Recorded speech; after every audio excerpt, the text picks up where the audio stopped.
ஒரு சிறிய கிராமத்தில் முரளி என்ற இளைஞன் வாழ்ந்தான். அவனுக்கு பெரிய கனவுகள் இருந்தன.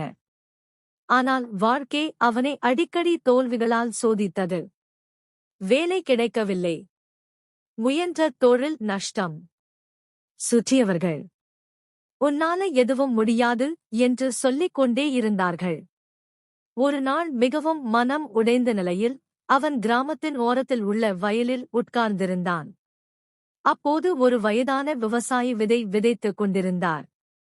முரளி கேட்டான், இவ்வளவு கஷ்டப்பட்டு விதை விதைக்கிறீர்களே, இது முளைக்காம போனால்? விவசாயி சிரித்தார். அப்போ நான் இன்னொரு விதை விதைப்பேன். விதை விழுந்தாலே தோல்வி இல்ல, முளைக்க முயற்சி செய்யலன்னா தான் தோல்வியு. அந்த வார்த்தைகள் முரளியின் மனத்தில் ஆழமாக பதிந்தன. அன்று முதல் அவன் தன் தோல்விகளை முடிவு என பார்க்காமல் பாடம் என பார்க்க ஆரம்பித்தான். சிறு வேலை ஒன்றை எடுத்துக்கொண்டு இரவு நேரங்களில் புதிய திறன்களை கற்றுக்கொண்டான்.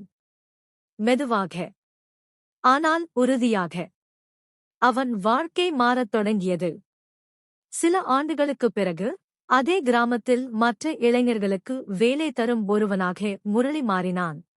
அவன் ஒரே விஷயத்தை சொல்வான், வாழ்க்கையில் விழுவது தவறு இல்லை, மீண்டும் எழ மறுப்பதுதான் தோல்வியு.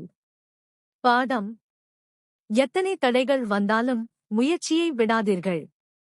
விதை போல இருங்கள், மண்ணுக்குள் போனாலும் ஒருநாள் மரமாக வளர்வீர்கள்.